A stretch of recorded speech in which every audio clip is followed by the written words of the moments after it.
días. ¿Cómo están? Today's Cafecito, it's a special edition because I want to talk to you, the teacher that is having to teach from home from now on or possibly until the end of the year. As you may know, I am a virtual Spanish teacher, so I want to share my experience with you and put some of those fears at ease. Listen, I totally get it. I know you're not going into this because you wanted to do it. So no, it is not going to be a walk in the park. I am not going to sugarcoat it. But your first year teaching or your first week teaching was not a walk in the park either. So just be patient with yourself. You are certainly going to get through this. There are pros and there are cons, like in every situation. And I kind of want to go ahead and discuss some of them with you today. The first thing I want to tell you is that you are not alone. There are a ton of virtual school teachers that have been doing this for a while. There's virtual school professors. There are virtual educators across the world.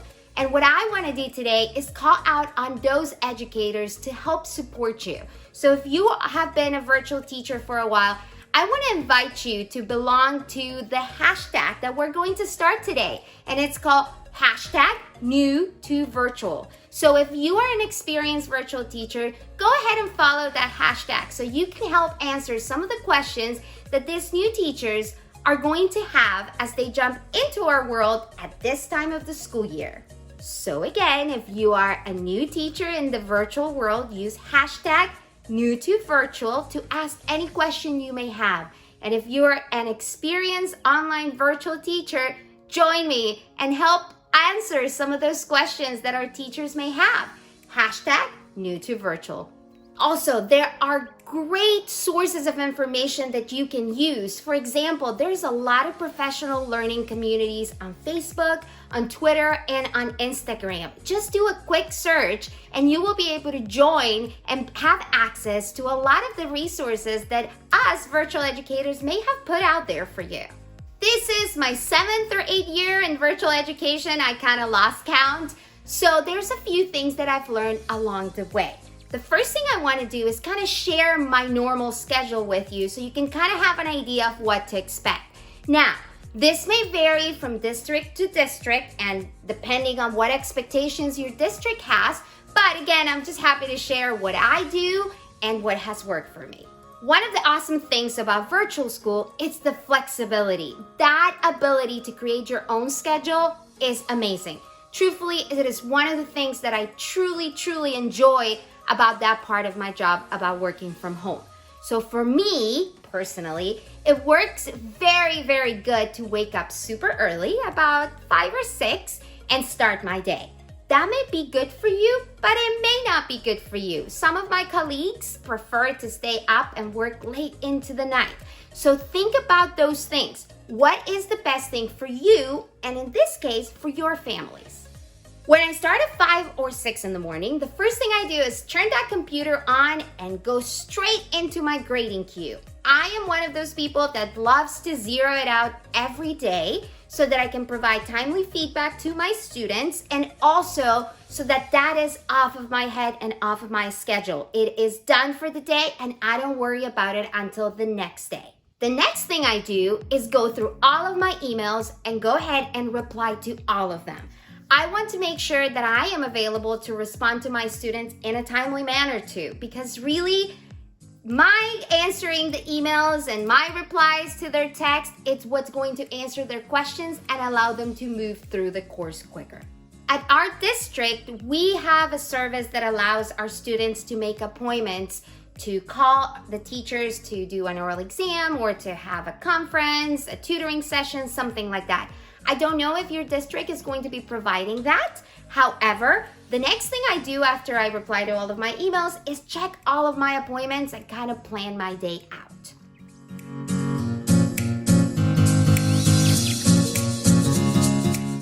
I personally like to start my day and my students' day with a short email within my learning management system. And I would say probably every other day, just to kind of touch base with them and provide some resources in addition to what they have in the course. Generally something fun, maybe a cafecito or something fun that I learned about the Hispanic culture since I teach Spanish. This allows me to create rapport with my students. Remember that a lot of my students I have never seen or will see in real life. So I do want to go ahead and try to create some sort of a connection so that we can continue working on their Spanish together. Depending on the day of the week, I may choose to monitor my students. And one of the things that I like to do is kind of figure out which one of my students is not submitting work on time, which ones haven't contacted me in a while, and those kinds of things. You will learn what is expected from you once you really start working. But for me, it is important to know and communicate with my students and find out if there's a real reason or any extenuating circumstance of why they may not be working.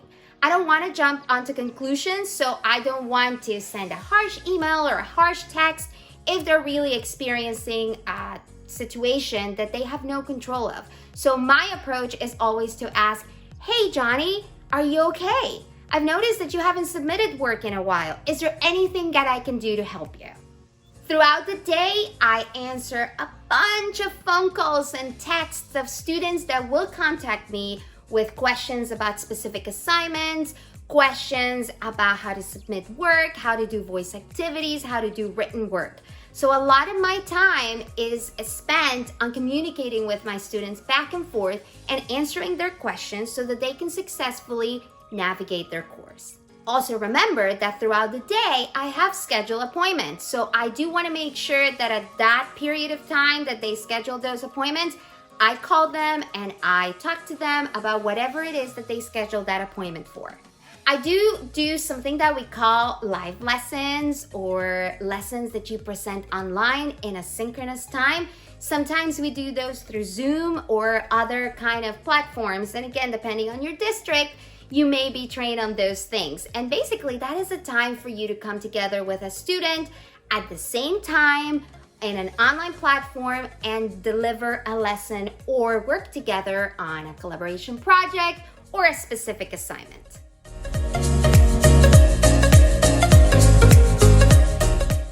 You know what else those virtual offices are good for? In case you want to provide one-on-one tutoring to one of your students that are struggling. So use that time wisely. Sometimes when that happens and a student really needs tutoring, what I will do is ask them to schedule through my scheduler, or if I have an opening, I will go ahead and tell them, hey, are you available at such and such time? Let's jump together into our virtual classroom and we can work on that assignment together or that specific topic that you have questions on. Is it hectic? Yes, probably a little bit more than it is in the classroom. Why? Because your job is with you all day, everywhere you go. So you have to get organized and also create boundaries and create a schedule that works for you and for your family. Remember to check your district rules. For example, in my case, I have 24 hours to return all calls, texts, and emails. And although I do my best to return them within an hour or two, sometimes I do have to take advantage of that because maybe I am very busy with a tutoring session or a live lesson or whatever the case may be. So keep in mind those things so that you can also be successful as a virtual teacher. So let's talk about creating a schedule. The way that I learned to create a schedule was basically print out a calendar Monday through Sunday. And what you are going to do is the first thing you plug in are your non-negotiables. Times that you may decide you really want to spend with your family or times that you decide you have something specific to do. So that's the first thing you do.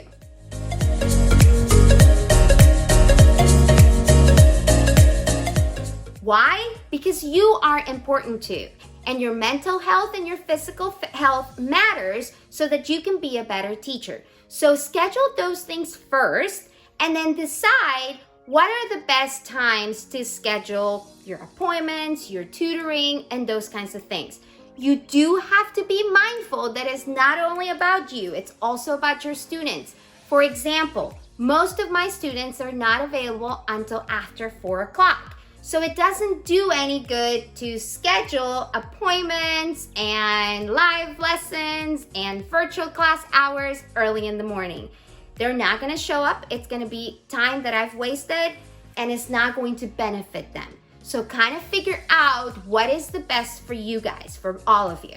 And of course, you have to follow your district guidelines. I do not know what your specific situation is, but make sure you ask and you find out what are the expectations that they have for you as a virtual teacher. I totally realize that the next idea may not be feasible for everybody, but it is so much nicer to be able to have a tiny little corner where you can work and focus on your virtual work. It doesn't have to be a full-blown office. It could be a little corner of your house. It could be a little corner in your bedroom. It could be a little corner in your dining room. Just your own space where you can have your laptop and the things that you need to be a good virtual school teacher. I will tell you the truth. You may have seen my office in one of my videos, and although everybody has commented that it looks beautiful, it truly is my laundry room that was converted into my office.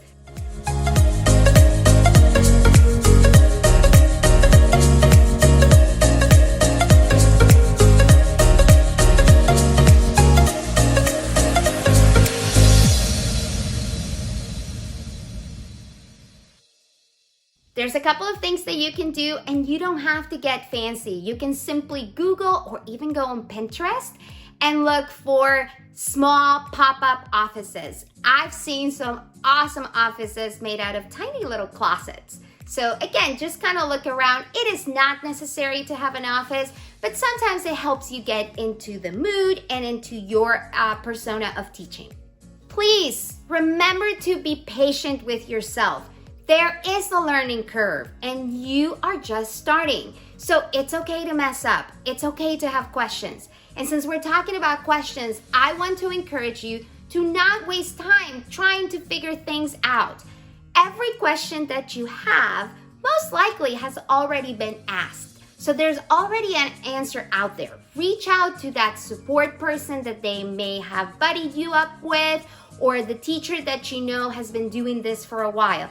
Or Google it. Sometimes that is the easiest answer. So again, don't waste too much time trying to figure things out because you will get burned out. Just take your time, pick up the phone, or send a text, or send an email, or reach out to whoever you've been assigned to work with.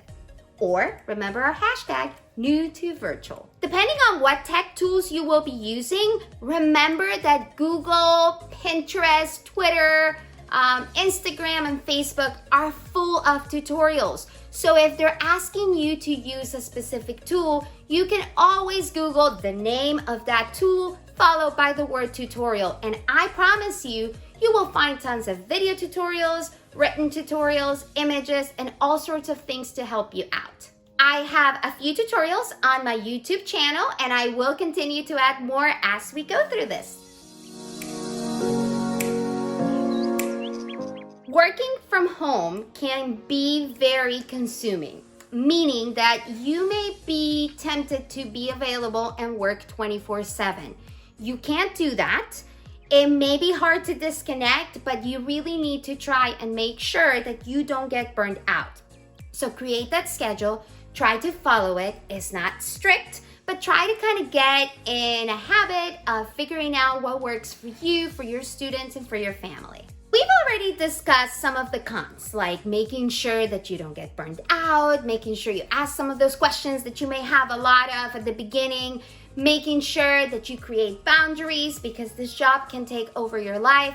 So now let's focus on the positive. Let's focus on the good things. As a virtual teacher, one of the things that I have found out is that because I have to communicate with my students via means that they are very comfortable with, like texting and emailing, they really get to know you and you really get to know them. So it is really good because they are comfortable telling you if they don't understand something so you can provide support, or if they're really excited about really getting a concept and doing good on an exam. So you can always support them and you can always celebrate them. The ability to kind of have that flexibility in your schedule, it's truly amazing. Again, you get to think about you, about your family, and also your students. So make sure that you're doing that wisely and that you are doing things that allow you to be productive. For example, like I shared with you, it works great for me to wake up really early and get all of my grading and all of my emails done, because that frees up a little bit of time that I can run and drop my son off at school. So those are the things that you get the privilege to be able to do when you learn how to manage your time correctly.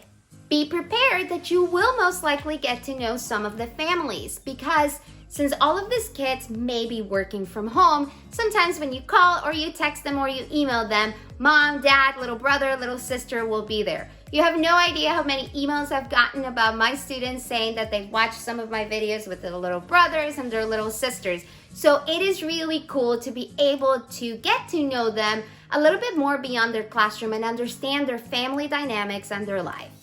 Again, I don't know what your specific situation is, but one thing I do know is that you can make it through. Be patient with yourself. Do expect a little bit of chaos at the beginning, because that's what happens anytime that you transition into a new job or a new position or a new situation. But know that if you kind of surround yourself with people that will be happy to answer your questions, Google things, stay calm, and be patient with yourself, you too will be successful. You will be an awesome virtual teacher. And whether you choose to do this until the end of the school year, through the summer, or even beyond that, just remember that because you are at home, that doesn't mean you're not a teacher. You're still a teacher, you're still making an impact, and you're still changing lives and helping those kids to learn your content area.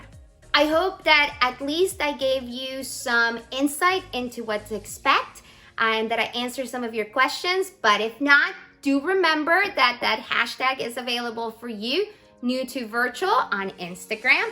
And again, you have my contact information. I will put it up in the description of this video. So if you want to reach out to me, I am happy to answer questions as time allows.